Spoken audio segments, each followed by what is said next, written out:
Hello friends, இன்றைக்கி சூப்பரான காலை டிஃபனுக்கு ஹெல்த்தியாக ஒன்று பார்க்க போகிறோம். பாரம்பரிய முடிப்படி அதுவும் பார்க்க போகிறோம். என்னென்னா நம்ம இந்த குதிரைவாளி எவ்வளோ ஹெல்த்து பற்றினா இப்போ எல்லாருமே டாக்டர்ஸ் கூட குதிரைவாளி தான் செய்ய சொல்கிறாங்க எல்லாமே. நம்ம அப்பா அதை ஒரு ஹெல்த்தியாக என்ன செஞ்சு காட்டிடலான்ட்டு இருக்கும்போது உங்களுக்கு இந்த பாரம்பரிய முறைப்படி இந்த அம்புலின்னு ஒன்று செய்வாங்க. உங்களுக்கு நம்ம கஞ்சிங்கெல்லாம் நம்ம பழைய கஞ்சிலாம் குடிக்கிறோன்னா அதுமாரி இது ஒன்று செய்வாங்க. அதை உங்களுக்கு இப்போ செஞ்சு காட்ட போகிறேன். அதுக்கு முன்னாடி உங்கள் சேனல் முதல் பார்க்குறதா சிம்பா நியூஸ் சேனலுக்கு சப்ஸ்கிரிப்ஷன் பண்ணிங்க ஃப்ரெண்ட்ஸ். உங்கள் ஃப்ரெண்ட்ஸும் ஒருத்தருக்கும் ஷேர் பண்ணிங்க. அதுமாதிரி லைக்கே அமைச்சிங்க. ஆல் இந்த பட்டன் அமைச்சிங்கன்னா நான் போடுற வீடியோஸ்லாம் உங்களுக்கு குடன் வரும். நீங்கள் எந்த சிறுதானியத்துலனாலும் எடுத்துக்கலாம். நான் இந்த குதிரைவாளியும் விறகும் சேர்ந்து வச்சுருப்பேன். விறகு அதில் இந்த ஒரு கப்பு கணக்குக்கு வச்சுக்கோங்க. ஒரு கப்பு எடுத்து இதில் ரொம்ப ஸ்ட்ரென்த்தாக இருக்கும். உங்களுக்கு சுகர்லாம் கூட படிப்படியாக குறையும். நமக்கு வயிறும் ஃபுல்லாகிடும், உடல் எடையும் குறையும். சரி, அப்படிப்பட்டது ஏன் விடுவானாயிட்டு தான். இப்போ இதுலேருந்து நம்ம 8 கப்பு தண்ணி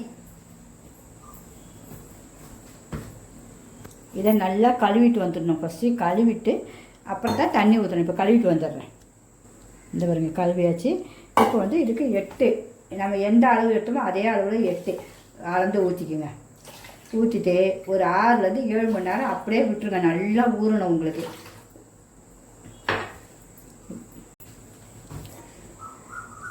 ஊற்றியாச்சு.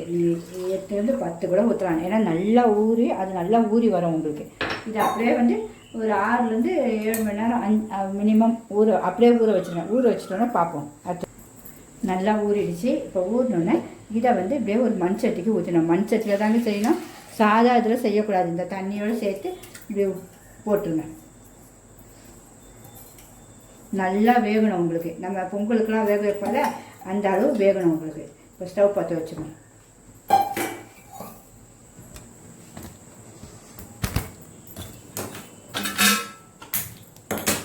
பற்ற வச்சுக்கணும். நல்லா கொதித்து வேகணும். வெந்தோடனே பார்ப்போம். அடுத்தது இதில் மண் சட்டிலே தான் செய்யணும். நீங்கள் அதில் தான் சுவையும் பாரம்பரிய முறை, அதுவும் ஹெல்த்து வேறு. இந்த மண் சட்டியில் இருக்க அந்த ஓட்டைஸில் நல்லா அதோடைய ஸ்ட்ரென்த்தெல்லாம் உங்களுக்கு கிடைக்கும். இங்கே பாருங்கள், நல்லா கொதிக்க ஆரம்பிச்சு நல்லா வெந்தோடனே ஆஃப் பண்ணுவோம். உப்பு போடவே கூடாது. வேகட்டோன்னு உப்பு போடக்கூடாது. உப்பு மட்டும் இதில் நம்ம லாஸ்ட்டில் தான் போடணும். அது நான் உங்களுக்கு சொல்கிறேன் உப்பு போடுறது. இது அப்படியே கொதிச்சு நல்லா வேகட்டப்போ நமக்கு. இந்த பாருங்க, நல்லா இந்த அளவு வெந்துருச்சு. உங்களுக்கு பசுமையாக வெந்துடும். இந்த டைமு கொஞ்சம் ஒரு சீரகம், யாராவது இந்த அம்புலி செஞ்சுருக்கீங்கன்னு சொல்லுங்கள் கமெண்டில். இவ்வளோட்டு கொஞ்சம் மிளகு போடுவோம், சீரகம்.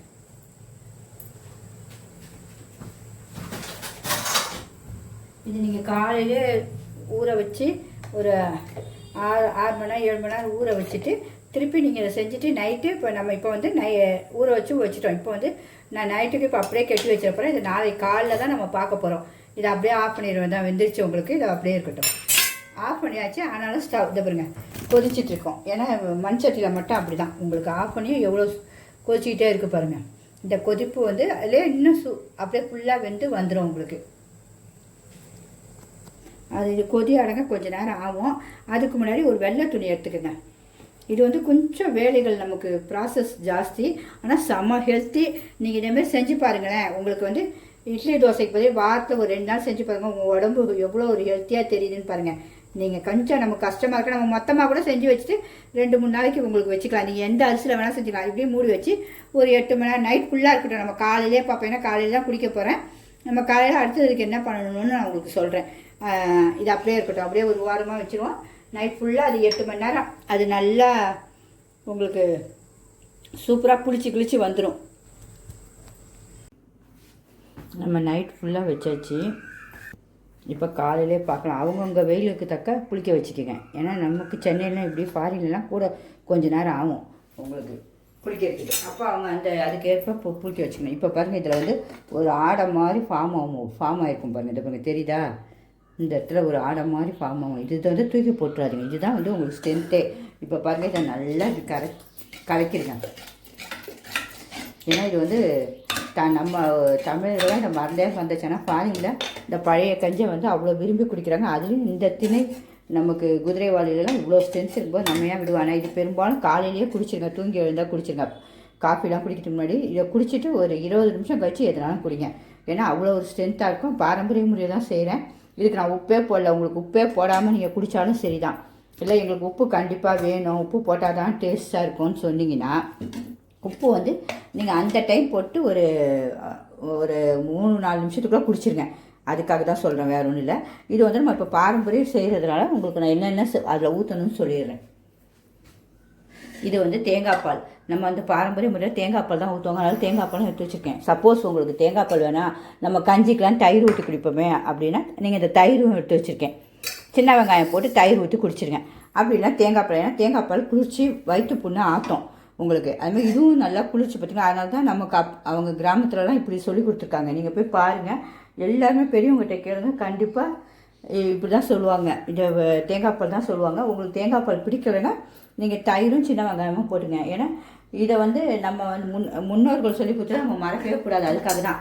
இப்போ உங்களுக்கு எவ்வளோ தேங்காய் பால் நமக்கு இதுக்கு தக்க, இப்போ நம்ம வந்து கொஞ்சம் தான் எடுத்து வச்சுருக்கோம். இந்த பாருங்க, இந்த அளவு தான் உங்களுக்கு காட்டினேன் நான். இந்த அளவில் தான் எடுத்தோம்.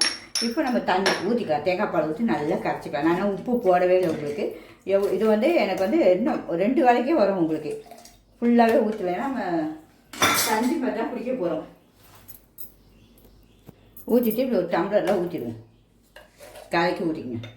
ஏன்னா அவ்வளோ குளிர்ச்சியாக இருக்கிறதா மிஸ் பண்ணவே பண்ணாதுங்க. அதுக்காக தான் சரி. இது வந்து நம்ம சும்மா இந்த பீஸா பர்கர்லாம் செஞ்சு காட்டி இது அவ்வளோ ஆரோக்கியமானது. கண்டிப்பாக செஞ்சு காட்டிடலாம். காலையில் ஒரு டம்ளர் கொடுங்க, அவ்வளோ ஒரு ஹெல்த்தியாக இருக்க. மீதி இருந்தால் கூட ஒரு 11 மணிக்கு குடிங்க. ஏழைகள்லாம் நல்ல பழைய சோறு சாப்பிடுவாங்க. அதுமாரி இதுமாதிரி இதையும் சாப்பிடுங்க. இதுக்கு இப்போ நான் வந்து உப்பு போட்டு தான் உங்களுக்கு காட்ட போகிறேன். உப்பு போட்டு தான் குடிக்க போகிறேன். எனக்கு தேவையான அளவு உப்பு போட்டுக்கிறேன். இப்போ காலையிலே தான் குடிக்க போகிறேன். வெறும் வயிற்றில் தான். இன்றைக்கி காஃபி டீ குடிக்கல. ஏன்னா காலையிலே உங்களுக்கு காட்டிடலாம் வீடியோக்கா. நம்ம மக்களும் பார்க்கணும். மக்களும் இதை கண்டிப்பாக செஞ்சு சுகர்காரங்க இது குடிக்கலாமான்னா கண்டிப்பாக குடிக்கலாங்க. சுகர் அளவு கூட கண்ட்ரோல் பண்ணலாம். நீங்கள் வந்து தயிர் ஏதாவது ஊற்றிக்கோங்க, வேறு ஒன்றும் இல்லை. அவங்கவுங்க ஊருக்கு தக்கா பிடிக்க வச்சுக்கோங்க. இப்போ குடிச்சிடலாம். குடிச்சு டேஸ்ட் பார்க்கணும்ல, கண்டிப்பாக எப்படி இருக்குது பாருங்கள்.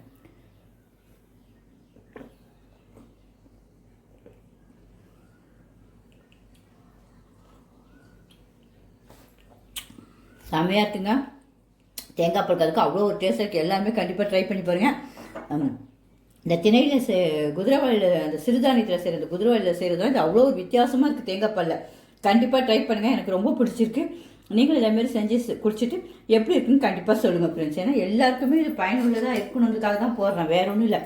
நம்ம இந்த டாக்டர்ஸ் கிட்ட போய் நம்ம மணிக்கணக்கில் காற்று கிடக்கிறோம் மாத்திரைகள்லாம் வாங்கி உடம்பு கெடுக்கிறோம். இதேமாரி நீங்கள் குடிச்சு பாருங்கள். வாரத்தில் 2 நாள் இல்லை 4 நாள் ஒவ்வொரு 5 அரிசிலையும் ஒன்று திணை, குதிரை வலி, சாமை, அதுமாரி ஒவ்வொன்றுத்துலையும் ஒன்று வச்சு சாப்பிட்டு பாருங்கள். எப்படி இருக்குன்னு கண்டிப்பாக சொல்லுங்கள். ஓகே ஃப்ரெண்ட்ஸ், உங்களுக்கு பயனுள்ளதாக இருந்தால் கண்டிப்பாக லைக் பண்ணுங்கள். பாய். புதுசாக பார்க்குறவங்க சப்ஸ்கிரிப்ஷன் பண்ணிடுங்க.